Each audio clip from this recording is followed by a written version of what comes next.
ব্যাপার নিয়ে তর্ক করারও দরকার নেই। তুমি বললে, আমি শুনলুম, ব্যাস ফুরিয়ে গেল। ফুরিয়ে যায় না ভাই, ফুরিয়ে যায় না। অজানাকে জানবার চেষ্টা হচ্ছে মানুষের প্রধান ধর্ম। অজানাকে জানবার চেষ্টা না করলে মানুষ আজ সভ্য হতো না। হঠাৎ মধু বেয়ারা ঘরে ঢুকে বলল, একটি বাবু ডাকছেন। কেন? কি না? কেন তা জানি না, তবে নাম বললেন শক্তিপদ মজুমদার। শক্তিপদ? যা যা, এখানে ডেকে আন। শক্তিপদবাবুকে ধন্যবাদ, প্রেতত্বের কবল থেকে নিস্তার পেলুম।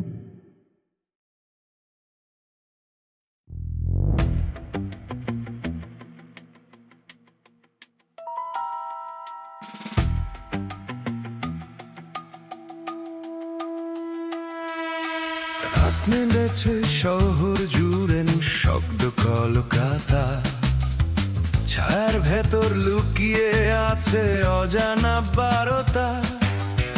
গলির শেষে ফিস ফিস করে অন্ধকারের ডাক, কে যেন বলে সত্য খুঁজে নাও, খুলে দাও সব ফাঁক।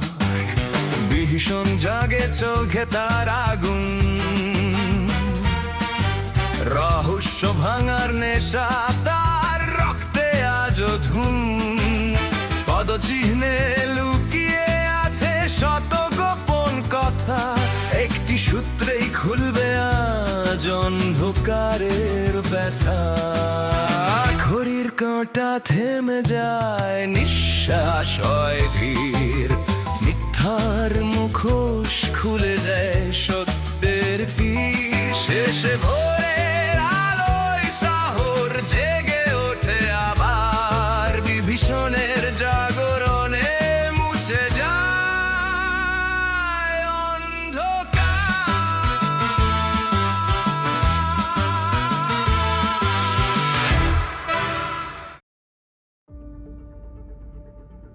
ঘরের মধ্যে যে লোকটা প্রবেশ করল তার বয়স ৪৫ থেকে ৫০-এর মধ্যে। রং শ্যাম, দেহ দোহারা, মাথায় কাঁচা পাকা চুল, পরনে চাদর, পাঞ্জাবি কাপড়, ক্যাম্বিসের জুতো। চেহারায় উল্লেখযোগ্য কিছুই নেই। ১০ জনের ভিড়ে হারিয়ে যায় অনায়াসে, কিন্তু তার হাতের লাঠিগাছা উল্লেখযোগ্য। এত মোটা লাঠি নিয়ে ভদ্রলোকেরা পথে বেরোয় না। হেমন্ত তার হাতের লাঠির দিকে চোখ রেখে বলল, আপনিই শক্তিপদবাবু? আগে হ্যাঁ। হেমন্তবাবু কার নাম? হ্যাঁ, আমার। কাগজে বিজ্ঞাপন দিয়েছেন আপনি? আগে হ্যাঁ, বসুন। লাঠি গাছে বরঞ্চ আমাকে দিন, ঘরে করে রেখে দিই। শক্তিপদ ইতস্তত করল। ভয় নেই, এখানে আপনার আত্মরক্ষা করবার দরকার নেই। শক্তিবাবু, কার ভয়ে আপনি এত বড় গুপ্তি নিয়ে পথে বেরিয়েছেন? দিনকাল ভালো নয়, রাস্তার আলোও থাকে না, ফিরতে হয়তো সন্ধে উতরে যাবে, তাই। বুঝেছি, কিন্তু শক্তিবাবু, যাদের ভয়ে আপনি এই অস্ত্র ধারণ করেছেন, ওই গুপ্তি দিয়ে তাদের ঠেকাতে পারবেন কি? আপনি কে? আপনার বন্ধু বলতে পারেন। কিন্তু আপনাকে তো আমি চিনি না। আমিও আপনাকে চিনি না, তবু আপনার গুপ্ত কথা জানি। জানেন?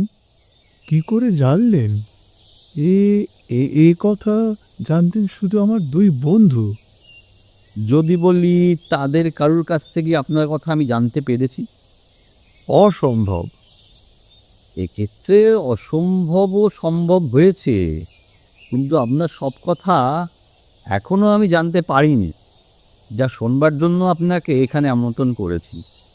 আমাকে যদি বিশ্বাস না করেন, তাহলে খুব শীঘ্রই আপনাকে অবনীবাবু আর বিধুবাবুর পথ অনুসরণ করতে হবে।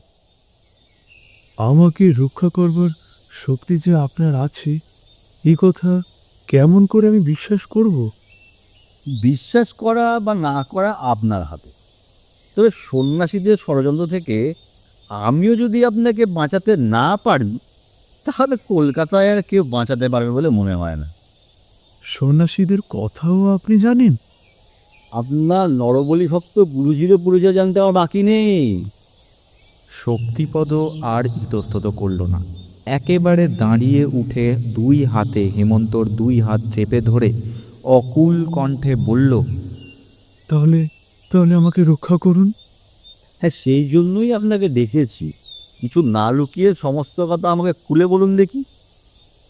কোনো ভাবনা নেই, আমি সত্যই আপনার বন্ধু।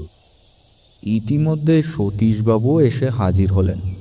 শক্তিপদর পরিচয় পেয়ে একখানা আসন গ্রহণ করে কৌতূহলী চোখে তার দিকে তাকিয়ে রইলেন।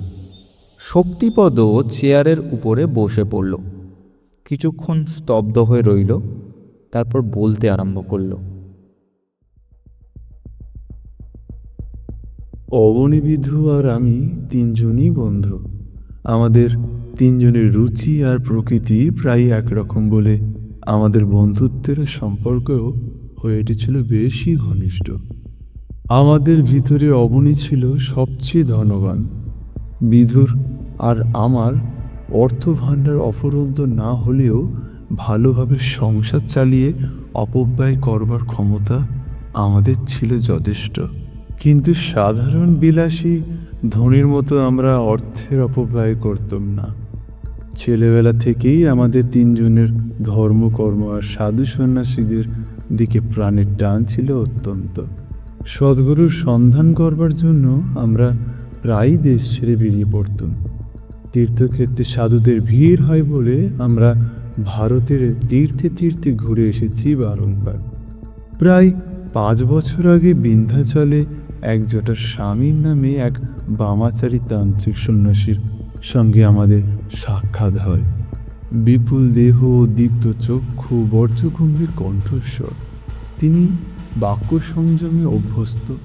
প্রতিদিন সকাল সন্ধ্যায় মিনিট কয়েকের জন্য 2-4টি মাত্র বাক্যবায় করেন। তার মধ্যে এতটুকু শান্তভাব ছিল না, অত্যন্ত রুক্ষ মেজাজ। দেখলে ভক্তির চেয়ে ভয় হয় বেশি। সকলেরই মুখে শুনলুম তিনি সিদ্ধ পুরুষ, সব সাধনাই করেছেন। শ্মশানকালী বর পেয়েছেন, জলে স্থলে শূন্যে তার অবাধ গতি। তার এমন কয়েকটি কার্যকলাপ দেখবার সুযোগ পেলুম যা সত্য সত্যিই অলৌকিক বলে বিশ্বাস হলো। তার শিষ্যের সংখ্যা হয় না। কি এক মর্মভেদী দৃষ্টির আকর্ষণে আমরা তিনজনের তার বশীভূত হয়ে শিষ্যের সংখ্যা আরও বাড়িয়ে ফেললুম। তারপর প্রতি বৎসরই 3-4 বার করে আমরা তার পায়ের ধুলো নিতে গিয়েছি। ভারতের কয়েকটি তীর্থক্ষেত্রে অজস্র অর্থ ব্যয় করে গুরুদেবের জন্য নতুন নতুন আশ্রম প্রতিষ্ঠা করে দিয়েছি। প্রণামীর জন্য তার পায়ে যে কত টাকা ঢেলেছি সে কথা ভাবলেও আজ দুঃখ হয়। গুরুদেবের আদেশ বহন করে বারংবার দলে দলে গুরু হয় সন্ন্যাসীরা বেশ কিছু কালের জন্য আমাদের বাড়িতে এসে অতিথি হয়ে রাজভোগ লাভ করে গিয়েছে। গুরুদেবের কাছ থেকে বিনিময়ে পেয়েছি কেবল শূন্য আশীর্বাদ। এ কথা বলে রাখা ভালো, মাঝে মাঝে গুরুদেবের সম্বন্ধে এমন সব ভাষা কথা শুনেছি যা কদর্য, কিন্তু সেসব আমরা দুষ্ট লোকের মিথ্যা রটনা বলে উড়িয়ে দিয়েছি। কি মোহটানে বাধা পড়েছিল, কিছুতেই আমাদের গুরুভক্তি কমেনি। আমরা শেষবার গুরুদেবের দর্শন করতে যাই মাসখানেক আগে। গুরুদেব আমাদের দেখে বললেন, বেটা, তোমরা এসেছো ভালো করেছ। আমি এমন এক স্বপ্নাদেশ পেয়েছি যা পালন করতে গেলে তোমাদের সাহায্যের দরকার হবে। অবনী বলল, আমরা পতঙ্গের মতো তুচ্ছ, আপনার মতো মহাপুরুষকে আমরা সাহায্য করতে পারি? গুরুদেব ছিলেন স্বল্পবাক, আর কোনো রকম গৌরচন্দিকা না করে তিনি বললেন, আজ 3 রাত্রি ধরে মহাকালী স্বপ্নে আমাকে আদেশ দিয়েছেন। এখানে হেমন্ত বাধা দিয়ে বলল, শক্তিবাবু, এক জটা স্বামী স্বপ্নে কি আদেশ পেয়েছেন সেটা আমার জানা। আপনারা তিনজনে তার অনুরোধে বলির পশু অর্থাৎ মানুষ সংগ্রহে রাজি হননি, উল্টে পুলিশে খবর দেওয়ার ভয় দেখিয়ে কলকাতায় ফিরে এসেছিলেন, তাও আমার জানা। এক জটাস্বামীও যোগ বলে আপনাদের সর্বনাশ করবেন বলেছেন, এই তো? তার পরের কথা বলুন, যা আমি জানি না। শক্তিপদ খানিকক্ষণ অবাক হয়ে হেমন্তের মুখের পানে ফ্যাল ফ্যাল করে তাকিয়ে রইল। তারপর সে বলল, এত কথা আপনি জানেন? আশ্চর্য, কিন্তু এর পরেও তো আর বেশি কিছু বলবার নেই। আছে বই কি? এক জটাস্বামী কি স্বপ্নদেশ পালন করতে অর্থাৎ নরবলি দিতে আরম্ভ করেছেন? না, তাহলে আমরাও পুলিশের খবর দিতাম। আসছে কালী পুজোর রাতে তার প্রথম নরবলি দেবার কথা। বেশ, এইবারে কলকাতার এই হত্যাকাণ্ড সম্বন্ধে আপনার মতামত জানতে চাই। অবনী আর বিধু কেমন করে মারা পড়েছে তা আমি কিছুই বুঝতে পারছি না। কেবল খবরের কাগজে আমি 2 শৌচনী হত্যাকাণ্ডের কথা পাঠ করেছি। তবে একটা বিষয় আমার খটকা লেগেছে, আর নিজের জন্য যথেষ্ট ভয় হয়েছে। কীরকম? গুরুদেব আমাদের সর্বনাশ করবেন বলেছিলেন, সে কথা আমি ভুলিনি। আমার সন্দেহ হচ্ছে এই 2 হত্যাকাণ্ডের সঙ্গে হয়তো গুরুদেব কিংবা তার শিষ্যদের কোনো যোগাযোগ আছে। আপনার এরকম সন্দেহের কারণ? কারণ গুরুদেবের শিষ্যরা কলকাতায় এসে হাজির হয়েছে। তাই নাকি? আপনার সঙ্গে তাদের দেখা হয়েছে? না, মাঝে আমি দিন 4 জন্য কলকাতার বাইরে গিয়েছিলাম। ফিরে এসে বাড়ির লোকের মুখে শুনলুম একদল সন্ন্যাসী আমার সঙ্গে দেখা করতে এসেছিল। আমি কলকাতায় নেই শুনে চলে গিয়েছে। কি করে জানলেন তারাই আপনার গুরু ভাই? কারণ গুরুদেবের শিষ্যরা ছাড়া দল বেঁধে আর কারা আমার বাড়িতে আসবে? সেটা কোন তারিখে? ঠিক তার পরের দিনই অবনী আর সিধু মারা পড়েছে। শক্তিবাবু, সন্ন্যাসীরা কেন এসেছিল জানেন? ঠিক জানি না। তারা জানতে এসেছিল নরবলি সম্বন্ধে আপনার মত পরিবর্তন হয়েছে কিনা। তাদের সঙ্গে দেখা হলে বলতুম না, আমি মত পরিবর্তন করিনি।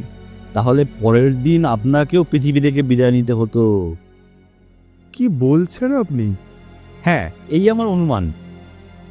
জানেন শক্তিবাবু, ঠিক ওই দিনে সন্ন্যাসীরা অবনীবাবুর বাড়িতেও গিয়েছিল। তাই নাকি? কেন? এ খবরও পেয়েছি। অবনীবাবুর সঙ্গে কোনো কারণে তাদের ঝগড়া হয়, তারা খাপ্পা হয়ে চলেও যায়। আমার অনুমান নরবলি সম্বন্ধে অবনীবাবুর মত পরিবর্তন করেনি বলেই সন্ন্যাসীদের সঙ্গে তাদের বিবাদ। আমার বিশ্বাস তারপর তারা গিয়েছিল বিধুবাবুর বাড়িতে, আর সেখানেও তারা মনের মতো উত্তর পায়নি। ফল, পরদিনেই অবনীবাবু আর বিধুবাবুর মৃত্যু।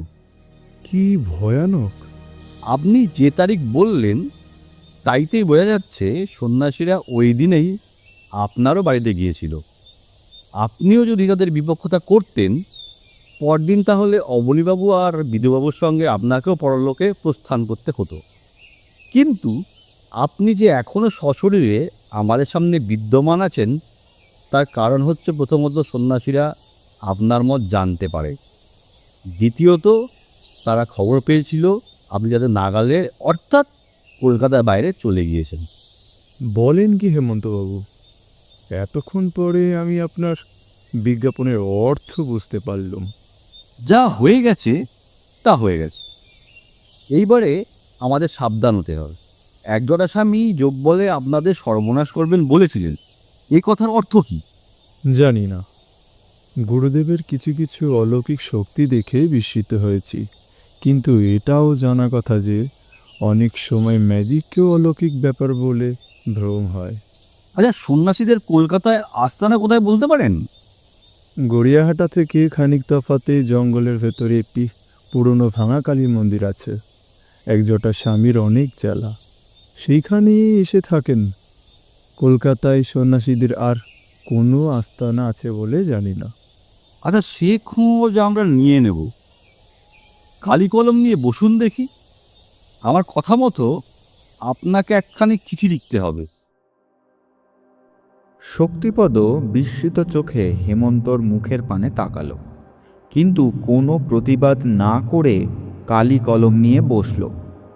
হেমন্তর কথা মতো যে পত্রখানা লেখা হলো তা হচ্ছে এই: শ্রী শ্রী একজটা স্বামীজি সমীপেষু। প্রভু, আমি যখন কলিকাতায় ছিলাম না, তখন আপনার কয়েকজন শিষ্য আমার সঙ্গে সাক্ষাৎ করিতে আসিয়াছিলেন। ইহার কারণ কি জানি না। এখন আমি কলিকাতায় ফিরে আসিয়াছি। আপনার কোনো আদেশ থাকিলে অনুগ্রহ করিয়া জানাইলে বাধিত হইব। প্রভুর চরণে আর একটি নিবেদন করিতেছি। মহাকালীর স্বপ্নাদেশ মানিবার ইচ্ছা আমার নাই। আপনার অভিপ্রায়ের কথাও শীঘ্রই পুলিশকে জানাইতে চাই। এটি সেবক শ্রী শক্তিপদ মজুমদার। সন্ন্যাসীরা যদি গড়িয়াহাটের কাছে থাকে, চিঠিখানা কাল বৈকালের মধ্যেই পেয়ে যাবে আশা করা যায়। সতীশবাবু এতক্ষণ পরে মুখ খুলে বললেন, তারপর অবনীবাবু আর বিধুবাবুর বাড়িতে রাত্রে যে বা যারা হানা দিয়েছিল, শক্তিবাবুর বাড়িতেও তার বা তাদের আসবার সম্ভাবনা আছে। অবশ্য এ ব্যাপারের সঙ্গে সত্যই যদি সন্ন্যাসীদের কোনো যোগাযোগ থেকে থাকে। কি সর্বনাশ! আপনি কি আমাকেও জমালয়ে পাঠাতে চান? মোটেই নয়, জমদার থেকে আপনাকে ফিরিয়ে আনতে চাই। কাল আপনাকে সপরিবারে আমার আতিথ্য স্বীকার করতে হবে। আমাকে সপরিবারে? হ্যাঁ মশাই, হ্যাঁ। কাল সন্ধ্যার আগেই আপনি সপরিবারে আমার বাড়িতে এসে রাত্রি যাপন করবেন। আপনার বাড়ির ভার আমরা নেব। সুন্দর ফন্দি, কিন্তু এত সহজ চালে আমরা কি কিস্তিমাত করতে পারবো? অনেক সময় বোরের চালি দাবা মরে সতীশবাবু। আমার দৃঢ় বিশ্বাস এই মামলাটার মধ্যে এমন কোনো অদ্ভুত অজানা রহস্য আছে যা সাধারণ গোয়েন্দাদের ধারণার বাইরে। তাই সম্পূর্ণ নতুন দিক দিয়ে এই মামলাটাকে দেখবার চেষ্টা করছি। শেষ পর্যন্ত যদিও বা রহস্যভেদ করতে পারি, আসামিদের আইনের কবলে আনতে পারবো কি না সে বিষয়ে আমার যথেষ্ট সন্দেহ আছে। হত্যাকারীকে জানতে পারলেও? হ্যাঁ, হত্যাকারীকে জানতে পারলেও যথার্থ আসামি হয়তো হত্যাকারী নয়। তাহলে সে কি কোনো দূতকে পাঠায়? ধরুন তাই, কিন্তু এ হচ্ছে এমন ভয়াবহ মৃত্যুদূত, কোনো কারাগারের পাথরের দেওয়ালও তাকে ধরে রাখতে পারবে না। অন্তত আমি সেই সন্দেহই করছি। আমার সন্দেহ মিথ্যা হতে পারে। মশাই, আপনার কথা কিছুই বুঝতে পারছি না। আপনার সঙ্গে আজ আমার প্রথম পরিচয় নয়, নাইলে আপনাকে আমি পাগল বলে মনে করতুম। যাক ও কথা, এখন আমাদের কি করতে হবে বলুন। আমি, আপনি আর রবীন, আমাদের দল হবে কেবল এই তিনজনকে নিয়েই। আমরা আশ্রয় নেব শক্তিবাবুর বাড়ির আশেপাশে কোথাও। আর ভূপতি? হ্যাঁ, ঠিক বলেছেন। এই মামলার ভার পেয়েছেন ভূপতিবাবু। তাকে আবার দলে না নিলে তিনি অভিমান করতে পারেন। আমাদের সঙ্গে জোনা কয়েক পাহাড়ওয়ালা নিলে ভালো হয় না? হত্যাকারীর যে অমানসিক শক্তির পরিচয় পাওয়া গেছে। তার কাছে লাল পাগড়িদের সব জারিজুরি ব্যর্থ হওয়াই সম্ভব। তবু ইচ্ছে যদি করেন তাদের নিয়ে যেতে পারেন, কিন্তু তাদের তফাতে লুকিয়ে রাখবেন আর বলে দেবেন সংকেতবাসী না বাজালে তারা যেন কিছুতেই আত্মপ্রকাশ না করে। শক্তিপদর মুখ তখন মরার মতো সাদা হয়ে গেছে।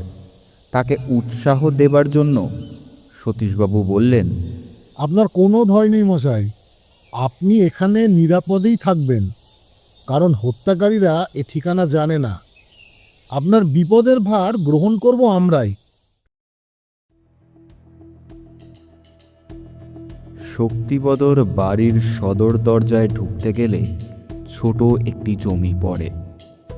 জমির উপরে দুটি গাছ আছে, একটি জাম আর একটি কাঁঠাল গাছ। সেই দুই গাছের মাঝখান দিয়েই পথ। জমির এপারে রাজপথ, তারও এপাশে একখানা প্রায় সম্পূর্ণ 3 তলা বাড়ি। এখনও তার ভিতরে বাইরে বালির কাজ আরম্ভ হয়নি। বাড়ির নিচে থেকে উপর পর্যন্ত মিস্ত্রিদের বাঁশের ভাড়া বাঁধা। স্থির হয়েছে এই বাড়ির দোতলার একখানা ঘরের ভিতরে আশ্রয় নেবে হেমন্ত ও তার সঙ্গীরা, যাদের অভ্যর্থনার জন্য আজ তাদের এখানে আগমন। ব্ল্যাকআউট ও রাতের আধারে গা ঢেকে কখন যে তারা শক্তিপদর বাড়ির সদর দরজার সামনে গিয়ে সাংঘাতিক অভিনয় আরম্ভ করবে, কেউ তা বুঝতে পারবে না। তাই যথাসময়ে তাদের উপস্থিতি আবিষ্কার করার জন্য হেমন্ত এক সহজ কিন্তু ফলপ্রদ কৌশল অবলম্বন করল। সন্ধ্যার পরেই কুলিদের দ্বারা ছোট জমিটুকুর উপরে প্রায় 1 হাত পুরু করে ভিজে রাখল রাশি রাশি শুকনো পাতা। যে কেউই আসুক মর্মর ধ্বনি না জাগিয়ে নিস্তব্ধে বাড়ির দরজার কাছে গিয়ে পৌঁছতে পারবে না। ছোট ছোট ব্যাপারে আপনার তীক্ষ্ণ দৃষ্টি দেখে মুগ্ধ হতে হয়। আজ এখানে পাহাড়ওয়ালার কাজ করবে শুকনো ঝরা পাতারা। চমৎকার। এমন সময় মোটা ভুঁড়ি নিয়ে হাঁসফাঁস করতে করতে ভূপতির আবির্ভাব। তিনি এসে ঘনায়মান অন্ধকার ভেদ করে চারিদিকটা দেখবার চেষ্টা করে ভুরু কুচকে বললেন, পাহাড়ওয়ালা কোথায়? তাদের দেখতে পাচ্ছি না যে বড়। তারা তফাতে লুকিয়ে আছে। তফাতে? তারা কাছে থাকলেই ভালো হতো না? না, হত্যাকারীর পথ আমি খোলা রাখতে চাই। কেবল তাই নয়, আমি পাহারাওয়ালাদের প্রাণ রক্ষাও করতে চাই। মানে? হত্যাকারীর প্রকৃতি কিছু কিছু আপনারও তো জানা আছে, তারপরেও মানে জানতে চাইবেন? চাইবো না কীরকম? আমাদের প্রাণের বুঝি কোনো দাম নেই? থামো ভূপতি, বাজে বকো না। তোমাকে জবাই করার জন্য এখানে আনা হয়নি। আমরা থাকবো ওই বাড়ির দোতলায়। এসো। সকালে সেই প্রায় সম্পূর্ণ বাড়ির দোতলায় গিয়ে উঠলেন। নির্দিষ্ট ঘরে ঢুকে দেখা গেল এক কোণে জ্বলছে একটি হ্যারিকেন লণ্ঠন। ভূপতি খুঁতখুত করতে লাগলেন। মোটে একটা টিমটিমে হ্যারিকেন, এর কোনো মানেই হয় না। একটু পরে এও নিভিয়ে দেওয়া হবে। ও বাবা, মানে? বলেন তো, হত্যাকারীর দৃষ্টি আকর্ষণের জন্য 4-5টা লণ্ঠন আনতে পারি? থাক মশাই, অতটা উপকার বা নাই বা করলেন, আমার অন্ধকারই ভালো। ঘরটা বেশ বড়সড়। রাস্তার দিকে 6টা জানলা, কোনো জানলাতেই গড়াদে নেই। তাদের ভেতর দিয়ে চোখ চালালে শক্তিপদর বাড়িটা আধারে ছায়া ছায়া দেখা যায়। ঘরের কোণে ওটা আবার কি? ক্যামেরা। জানি নে বাপু, আপনার সবই যেন কেমন ধারা। আমরা কি জন্য এখানে এসেছি শুনি? ছবি তুলতে না খুনি ধরতে? হয়তো খুনিকে আমরা ধরতে পারবো না, মানে? হয়তো খুনিকে ধরবার শক্তি আমাদের হবে না। ধরবার আগেই সে অদৃশ্য হয়ে যাবে। মানে? ভাবছি যদি পারি তার একখানা ফটো তুলে রাখবো। এই অন্ধকারে? ফটো উঠবে ফ্ল্যাশ লাইটে। জানি নে বাপু। আপনার কিচ্ছু জানবার দরকার নেই। আমাদের জানবার কথা হচ্ছে আপনার খিদে পেয়েছে কি? ভূপতির 2 চক্ষু উজ্জ্বল হয়ে উঠল। সে বলল, আজকালকার ছেলেদের মতো আমি ডিসপেপটিক নই। আমার খিদে সর্বদাই জাগ্রত। তাহলে ডানান বের করুন, এই কাজটা সময় থাকতে সেরে নেওয়া যাক। ভারী সমজদার মানুষ আপনি। এইখানেই আপনার সঙ্গে আমার ভারী মেলে। পেটে খেলে পিঠে সয়, কিন্তু এসে পড়েছি তো বেমক্কা জায়গায়।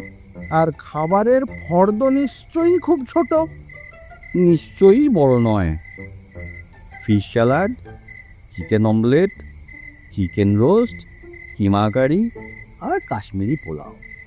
বলেন কি মশাই, বলেন কি? এই মরুভূমিতে যে রীতিমতো সরস ভোজ।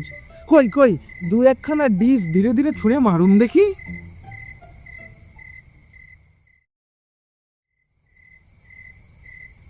আহারাদি সমাপ্ত। খানিকক্ষণ হত্যাকারীর সম্বন্ধে আলোচনা চলল। ভূপতি যতই শোনেন ততই মুচড়ে পড়েন। মাঝে মাঝে খবরের শূন্য পত্রগুলোর দিকে কারণ চক্ষে তাকিয়ে ফ্যাঁস ফ্যাঁস করে দীর্ঘশ্বাস ফেলেন। এর মধ্যেই হঠাৎ হাতঘড়ির দিকে চেয়ে রবিন বলল, হেমন্ত, রাত 11টা। তাহলে আলো নিবাও।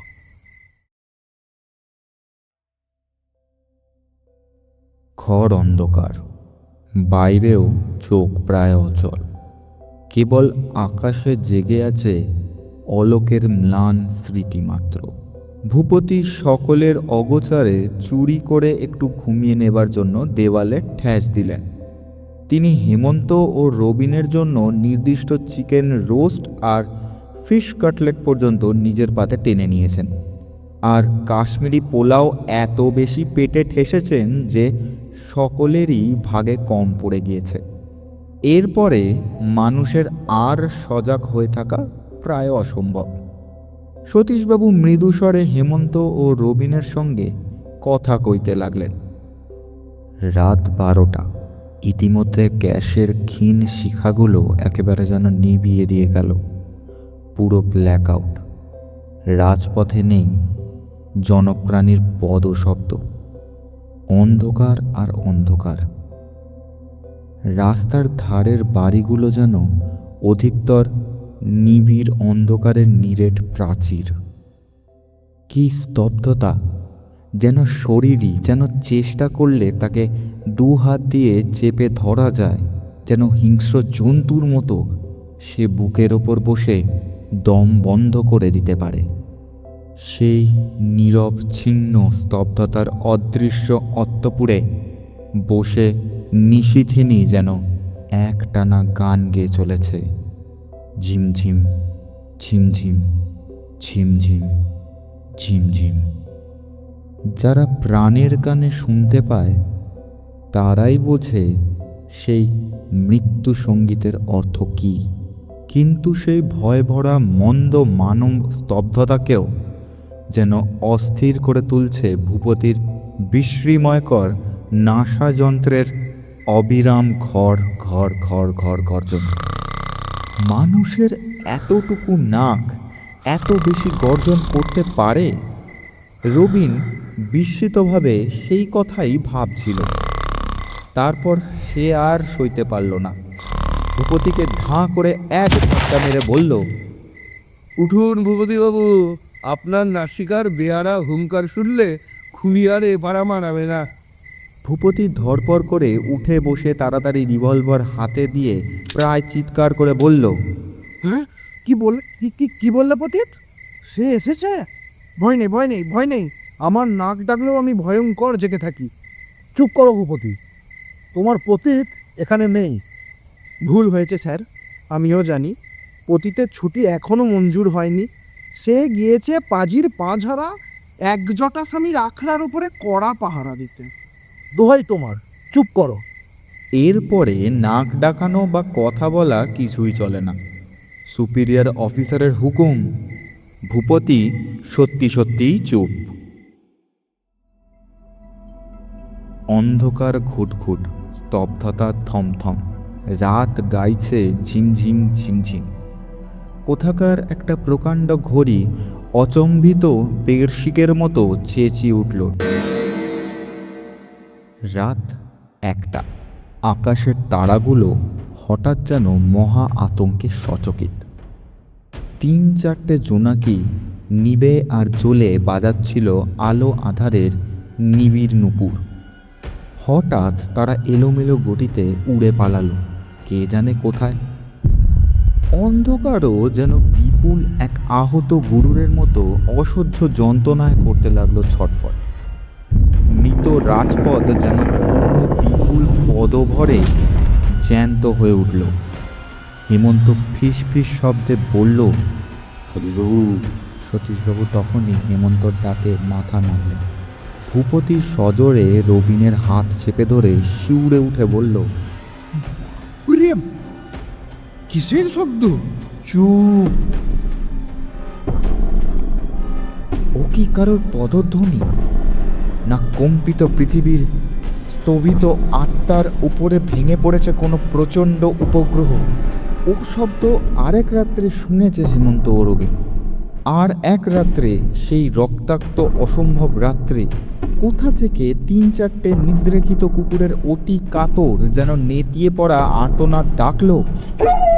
থেমে গেল ঝিমঝিম ঝিমঝিম রাত্রের কণ্ঠস্বর। কেঁদে কেঁদে উঠল যেন স্তব্ধতা, কেঁপে কেঁপে উঠল কাতর অন্ধকার। মরমর মরমর শুকনো পাতাদের অতিম আর্তনাদ। কে চলেছে তাদের পাণ্ডুর ভুঙুর দেহ মারিয়ে মারিয়ে মারিয়ে। দপ করে জ্বলে উঠল ভীষণ তীব্র ফ্ল্যাশলাইটের অতি ক্ষণিক বিদ্যুৎ দীপ্তি। ছিন্ন ভিন্ন আধার পটে সিকি সেকেন্ডের জন্য উঠেই মিলিয়ে গেল কি এক অতিকায় আবছায়া। তাকে দেখা গেল এবং দেখা গেল না, তাকে বোঝা গেল কিন্তু বোঝা গেল না। তারপর সঙ্গে সঙ্গে সে কি গগনভেদী চিৎকার!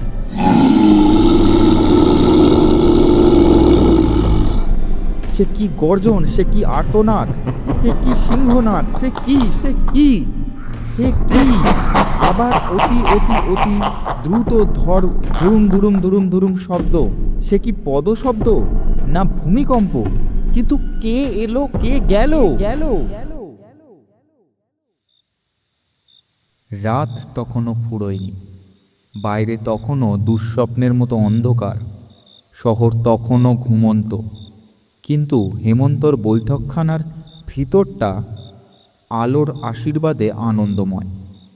মাঝখানকার বড় গোল টেবিলটা ঘিরে বসে আছেন সতীশবাবু, ভূপতি, রবীন ও শক্তিপদ।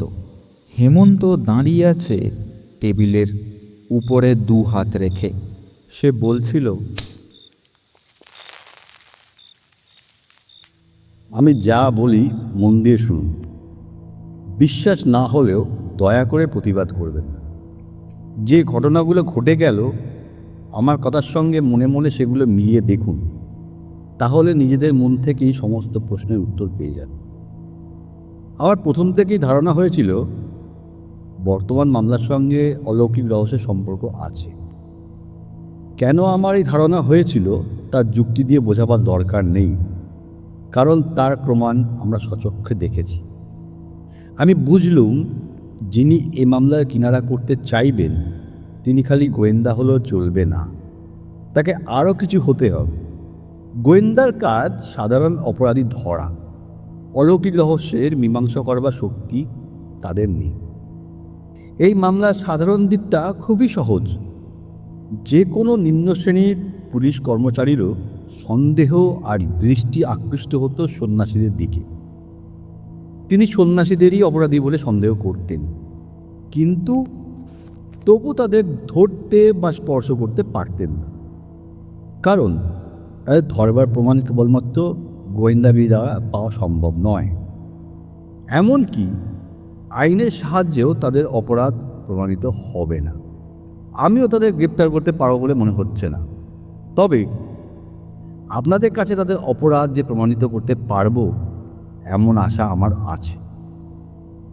প্রথমে আমি দেখলুম হাতির মতো বা তার চেয়ে উঁচু কোনো জীব যে সিংহের মতো গর্জন করে, যার হাত পা মানুষের মতো অথচ তীক্ষ্ণ আর বৃহৎ নখওয়ালা, এ হচ্ছে কল্পনারও অগোচর। এমন জীব একালে কি সেকালে, অর্থাৎ প্রাগৈতিহাসিক দানবজীবের যুগেও কখনো সত্যিকার পৃথিবীর মাটির উপরে বিচরণ করেনি। অথচ এমনই একটা উদ্ভট জীবকে আমি খুব অস্পষ্টভাবে সচক্ষে দেখেছি। সুদর্শনবাবুও দেখেছেন, রবীন তার স্পর্শও পেয়েছে। আপনারা অন্তত তার আশ্চর্য হাত আর পায়ের ছাপ দেখে বিস্মিত হয়েছেন। তার আসরিক এমনকি অলৌকিক শক্তির প্রমাণ পেয়েছি আমরা সকলেই। তখন আমার একমাত্র প্রশ্ন ছিল, বাস্তব জগতে এমন অসম্ভব জীবের আবির্ভাব সম্ভবপর হলো কেমন করে? এর সহজ উত্তর এসেছিল ভূপতিবাবু বা পতিদের মুখ থেকে। এ হচ্ছে নাকি ভৌতিক কাণ্ড। সতীশবাবু আর রবীনের বোধহয় অজানা নেই জ্ঞান বিজ্ঞানের সকল ক্ষেত্রে কিছু কিছু আনাগোনা করবার চেষ্টা আমি করি। এ আমার চিরকালের অভ্যাস। আর আমার মত হচ্ছে প্রত্যেক গোয়েন্দারই এই অভ্যেস থাকা উচিত। সাধারণ কৌতূহলের বশবর্তী হয়ে স্পিরিচুয়ালিজম বা প্রেতবিদ্যা নিয়েও পড়াশোনা করেছি অল্প বিস্তর, কিন্তু কোনো কিম্ভূত কিমাকার প্রেত যে মানুষের হুকুমের দাস হয়ে যেখানে সেখানে নরহত্যা করে বেড়ায়, প্রেতবিজ্ঞান আজ পর্যন্ত সেই দৃষ্টান্ত দেয়। সুতরাং ধরে নিলুম রামাশ্যামা, যদুমধু যেসব তথাকথিত কাল্পনিক ভূতের ভয়ে রাত্রে লেপ মুড়ি দিয়ে কেঁপে মরে, আমাদের হত্যাকারী সে শ্রেণীর অন্তর্গত নয়। প্রেততত্ত্ববিদরা চক্রে বসে যেসব দুরাত্মা শরীরী প্রকাশ দেখেছেন, এই হত্যাকারী তাদের দলেও আত্মপ্রকাশ করেন। মোট কথা, একে প্রেতাত্মাই বলা চলে না। তবে এটা কি? এর অস্তিত্বের চাক্ষুষ প্রমাণ যখন পেয়েছি, একে তুড়ি মেরে উড়িয়ে দেওয়াও চলে না। তাহলে এটা কি? আবার ভালো করে প্রেতবিদ্যা নিয়ে নাড়াচাড়া আরম্ভ করলুম। হঠাৎ একটি নতুন তথ্য পেলাম। অনেক বিখ্যাত প্রেততত্ত্ববিদদের মত হচ্ছে বিভিন্ন ভাবের আর চিন্তারও বিশেষ বিশেষ রূপ আছে। গভীর ধ্যান বা প্রবল ইচ্ছা শক্তির দ্বারা বিশেষ বিশেষ ভাবরূপকে মূর্তিমান করা যায়। এই কথা প্রসঙ্গেই 2-3 দিন আগে রবীন্দ্রকে আমি বলেছিলাম, কালী, তারা, দুর্গা প্রভৃতি দেবদেবী এক একটি বিশেষ ভাবের বিশেষ মূর্তি ছাড়া আর কিছুই নন। হিন্দুদের মধ্যে যারা সিদ্ধ সাধক, সাধনার দ্বারা তারা অর্জন করেছেন অসাধারণ ইচ্ছা শক্তি। সেই ইচ্ছা শক্তি প্রয়োগ করে তারা ইষ্ট দেবতাদের মানসিক মূর্তিকে চোখের সামনে দেখতে পান জীবন্ত শরীরী রূপে।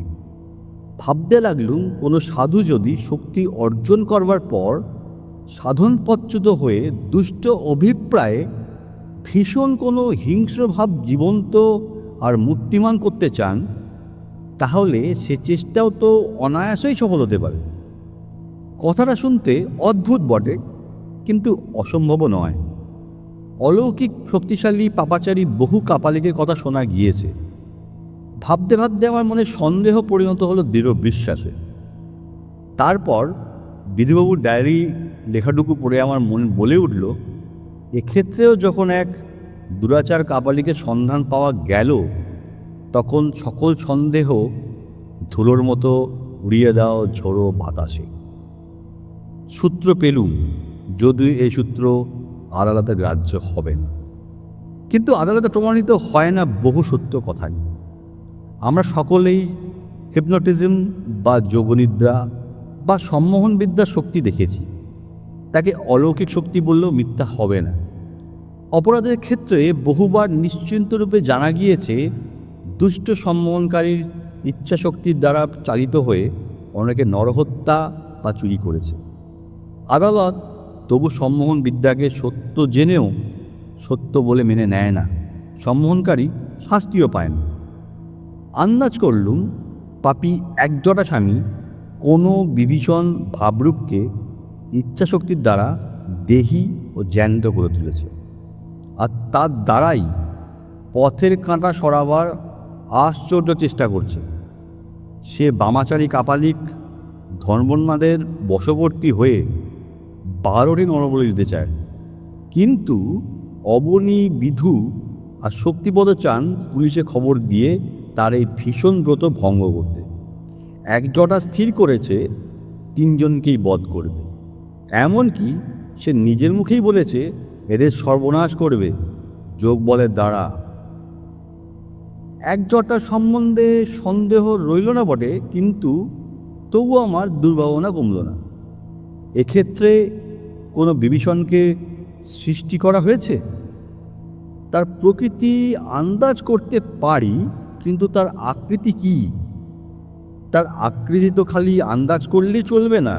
গোয়েন্দার কাজে সর্বাগ্রে দরকার চাক্ষুষ প্রমাণ, নইলে তার সমস্ত আন্দাজি কথাকেই লোকে বলবে পাগলের আজগুবি প্রলাপ। অনেক ভেবেচিন্তে যে উপায় আবিষ্কার করলুম, আপনারা তা জানেন। বিভীষণ যতই রাত আধারে গা ঢেকে আসুক, ফ্ল্যাশ লাইটে ফটো তুললে তার ভয়াবহ মূর্তিকে অন্তত ক্যামেরার কারাগারে বন্দি করতে পারবো, এই হলো আমার সিদ্ধান্ত। আজ সে এসেছিল, আমি তার ছবিও তুলেছি, দেবাদাপও করেছি। একটু পরেই সকলে সচক্ষে দেখতে পাবেন সে কি প্রচণ্ড ভৈরব মূর্তি। আজকের অভাবিত কাণ্ড সম্বন্ধে আমার যা ধারণা তাও বলে রাখি, যাকে পৃথিবীর অসংখ্য মানুষের দৈহিক শক্তি বাধা দিতে পারে না, সে বিভীষণ আজ হঠাৎ অমন গগনভেদী আর্তনাদ করে পালিয়ে গেল কেন? প্রেততত্ত্ববিদরা যখন চক্রে বসেন তখন ঘর করে রাখেন অন্ধকার বা প্রায় অন্ধকার। তাদের মতে যে শক্তিকে তারা চোখের সামনে শরীরে দেখতে চান তার উৎপত্তি হয় ইথারের কম্পন থেকে। সাধারণ আলোক সে সইতে পারে না, ফ্ল্যাশ লাইটের মতো অতি প্রখর আলোকের তো কথাই নেই। এই বিশ্বাস আমারও ছিল বলেই সে মূর্তিমান মৃত্যুর সামনে গিয়ে দাঁড়াতে সাহস করেছিল। তারপরে শেষ কথা, বাইরে দেখছি ভোরের আলো ফুটছে, শুনতে পাচ্ছি বাকিদের ঘুম ভাঙানো গান। এখনই বোধহয় প্রতিদেশে একজোড়া স্বামীর আশ্রমের খবর দেবে। সে কোন শ্রেণীর খবর আনবে বলতে পারছি না, তবে আমার একটু সন্দেহ হচ্ছে। জানেন, আপনারা কাস্টিং দ্য রিউন্স বলে ব্যাপারটার রহস্য জানেন? জানেন না? অল্প কথায় বুঝিয়ে দিচ্ছি। রুন হচ্ছে ইউরোপের একরকম আদিম ভাষার নাম। এ ভাষা এখন মৃত, কিন্তু মধ্যযুগেও এ ভাষা চলিত না হলেও ইউরোপের জাদুকররা এই ভাষার সাহায্যে নানান রকম রহস্যময় অপকর্ম করত। রুন অক্ষরের সাহায্যে বিশেষ বিশেষ মন্ত্র লিখে তারা হয়তো কোনো কাল্পনিক দানবকে জীবন্ত আর মূর্ত করে তুলত। জাদুকরের যে কোনো শত্রুকে সেই দানব বধ করে আসত। দেখছেন, কাল্পনিক ভীষণতাকে মূর্তিমান করবার চেষ্টার কাহিনী আছে পৃথিবীতে সব দেশেই। তারপর রুন মন্ত্রে সঞ্জীবিত দানবের একটা বিশেষত্বের কথাও শুনুন। বিশেষজ্ঞরা তাকে বিফল করবার পদ্ধতিও জানতেন, কিন্তু সে বিফল হলেও তার মৃত্যু ক্ষুধা কমত না। তখন নিজের সৃষ্ট দানবের কবলে পড়ে প্রাণ দিতে হতো জাদুকরকেই। আজ আমাদের বিভীষণ ব্যর্থ হয়েছে। যদিও সে রুনমন্ত্রে সৃষ্ট হয়নি, তবুও তার অশান্ত রক্ততৃষ্ণা কেমন করে তৃপ্ত হবে বুঝতে পারছি না। আমার দরজায় একখানা গাড়ি দাঁড়ানোর শব্দ হবে না? এই উঠে দেখো তো রবিন, বোধহয় শ্রীমান পতিতভবন আসছেন রিপোর্ট দাখিল করতে। হ্যাঁ, পথিতি বটে, কিন্তু কি তার চেহারা! তার চোখ দুটো উদ্ভ্রান্ত, মুখের ভাব কাঁদো কাঁদো, দেহ কাঁপছে থরথর করে, জামা কাপড় ছেঁড়া খোড়া, চুল উস্কো খুস্কো। পতিত পতিত, কোনো দুর্ঘটনা ঘটেছে নাকি? তোমার অত শখের টেরি কোথায় গেল হে? পতিত ধপাস করে একখানা চেয়ারের উপর বসে পড়ে অর্ধ অবরুদ্ধ কেন্দ্রে বলল, আর শখের টেরি, ছুটির দরখাস্ত করেছিলুম, কিন্তু ছুটি দিলেন নাকি আমাকে জমালয়ে পাঠাবার জন্যে। কিন্তু তুমি তো জমালয়ে যাওনি পতিত, জলজ্যান্ত বেঁচে আছো। সেটা বাপের পুণ্যে স্যার, বাপের পুণ্যে, নইলে এতক্ষণে হতো পতিতের পতন। আবার হাসছেন স্যার? আমি যা দেখেছি স্যার, তা দেখলে আর কোনো মানুষ বাঁচে না। পতিতবাবু, আপনার বীরত্ব আর সাহসকে আমরা ধন্যবাদ দিতে রাজি আছি, যদি তাড়াতাড়ি সংক্ষেপে সব কথা খুলে বলেন। বলছি স্যার, বলছি। সব কথা বলবার জন্যই তো বেঁচে ফিরে এসেছি। আগে এক গ্লাস জল দিন, নইলে এই কাঠ গলায় কথা কইতে পারবো না।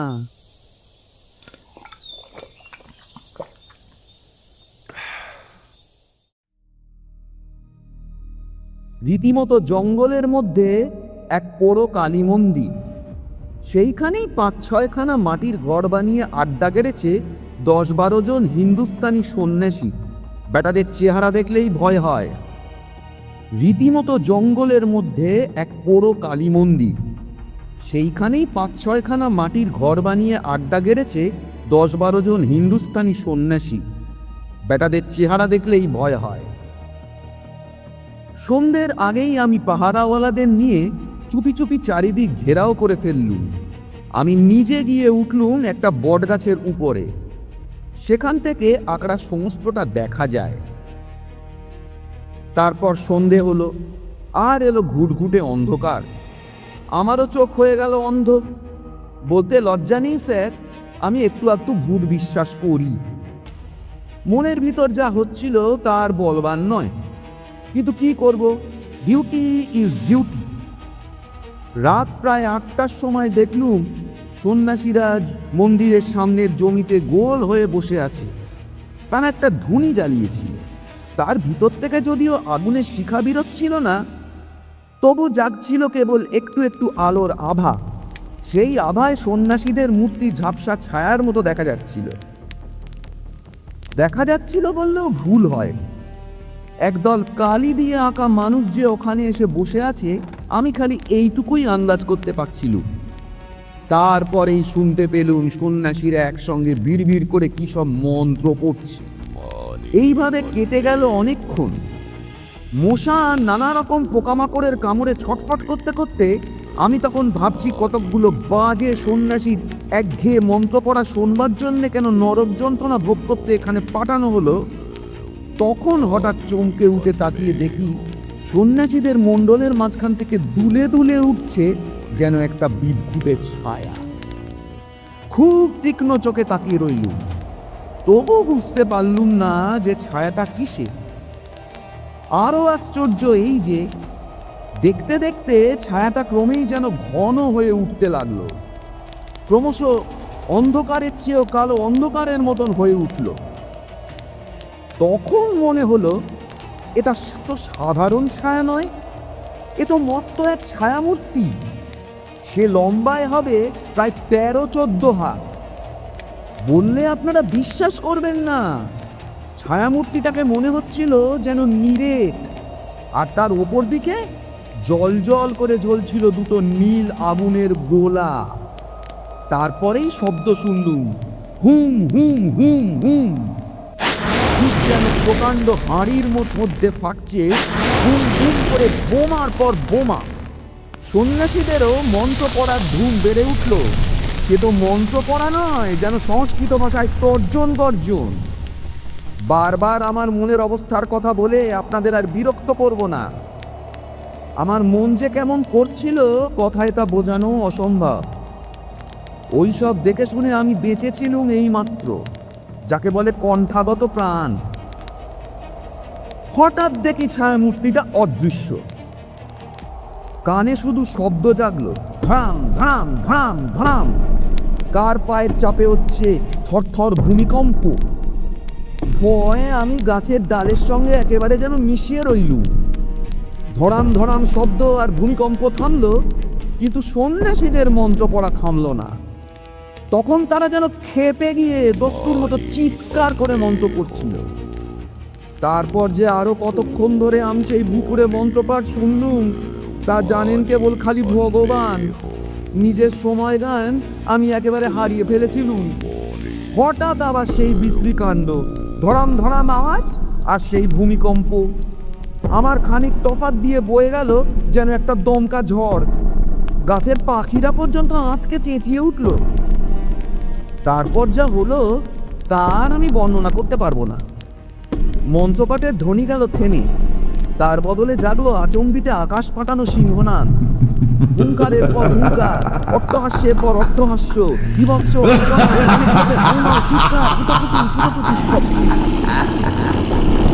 ভীষণ আতঙ্কে আমি গাছের ওপর থেকে একেবারে মাটির ওপর পড়ে অজ্ঞান হয়ে গেলুম। যখন জ্ঞান হলো তখনও আকাশ ভালো করে ফর্সা হয়নি। ভয়ে ভয়ে উঁকি ঝুঁকি মেরে কাউকে দেখতে পেলুম না। তখন সাহস করে পাহারাওয়ালাদের সঙ্গে মন্দিরের কাছে এগিয়ে গিয়ে যা দেখলুম সেও এক বিভৎস দৃশ্য। একটা নিভে যাওয়া ছাই ভরা ধুনির চারিপাশে ছড়িয়ে পড়ে আছে কোনো মানুষের খণ্ড খণ্ড দেহ। কোথাও চূর্ণ বিচূর্ণ মুন্ড, কোথাও হাতের, কোথাও গায়ের, কোথাও বা দেহের অন্যান্য কুচি কুচি অঙ্গ প্রত্যঙ্গ। ঠিক এমনই দৃশ্য দেখেছিলাম অবনীবাবুর ঘরে ঢুকে। মাটির ঘরের ভিতরে পাওয়া গেল কেবল দুজন ভয়ে আদমরা সন্ন্যাসীকে। তাদের ধরে এনেছি আর সবাই পিট্টান দিয়েছি। শুনছি ওই খণ্ড খণ্ড লাশ হচ্ছে এক জটা স্বামীর। ঠিক যা ভেবেছি তাই। হিংস্র দানব তার স্রষ্টাকেই সংহার করেছে। আপনি ফ্ল্যাশ লাইটে কার ফটো তুলেছেন? হেমন্ত পকেট থেকে একখানা প্লেট বার করে দেখালো। সকলে বিষম আগ্রহে তার উপরে ঝুঁকে পড়ল। ভয়ানক, ভয়ানক! এই যে নৃসিংহ মূর্তি, মানুষের দেহে সিংহের মুন্ড। হ্যাঁ, এক জটাস্বামী ইচ্ছাশক্তি জীবন্ত করেছিল এই মূর্তিকেই। ভগবান তো নৃসিংহরূপ ধারণ করেছিলেন পাপীকে শাস্তি দেবার জন্য। এ মূর্তি ভগবানের নয় রবীন, এ কেবল সেই মূর্তির বাইরেকার খোলস মাত্র। এর মধ্যে আত্মাও ছিল না, পরমাত্মাও ছিলেন না, ছিল কেবল দুরাত্মার দুরন্ত ইচ্ছা শক্তি। এই দানব এখন কোথায়? ভাবের রাজ্যে। মানে এ মূর্তি এখন হাওয়ার সঙ্গে মিশে গিয়েছে ভাই। আপদ গেছে স্যার, আপদ গেছে। আর আমাকে তদন্তে যেতে হবে না। ওই মূর্তি এখনো জ্যান্ত থাকলে আমি আর ছুটির জন্য দরখাস্ত করতাম না, পুলিশের চাকরিতে একেবারে ইস্তফা দিতুম। শুনছিলেন হেমেন্দ্র কুমার রায়ের লেখা বিভীষণের জাগরণের অন্তিম পর্ব। হেমন্তর পাঠে অনিমেষ কুমার, রবিন সোমনাথ ভট্টাচার্য, ভূপতি অঙ্কুর মাল, পতিত পাবন সৃজিত মিত্র, সুদর্শন বিশ্বাস, কুমুদ ভট্টাচার্য, সতীশবাবু রুদ্রদীপ রয়চৌধুরী, শক্তিপদ বিক্রম দাস, তান্ত্রিক ও বন্ধু সায়ন রয়, অবনী এমডি রাসেল, বিধুরঞ্জন ওয়াসেউল কারিম এবং সর্বশেষে গল্প পাঠে আমি ফ্যান্টম। গল্পটি যদি ভালো লেগে থাকে গল্পটি অবশ্যই লাইক করবেন, প্রিয়জনদের সাথে শেয়ার করবেন এবং আমাদের চ্যানেলটি অবশ্যই সাবস্ক্রাইব করবেন। আজকের মতো এখানেই শেষ। দেখা হচ্ছে পরের সপ্তাহে আরেকটি নতুন গল্প নিয়ে। ততক্ষণের জন্য ভালো থাকুন, সুস্থ থাকুন এবং ভয় পাওয়ার জন্য প্রস্তুত থাকুন। ধন্যবাদ।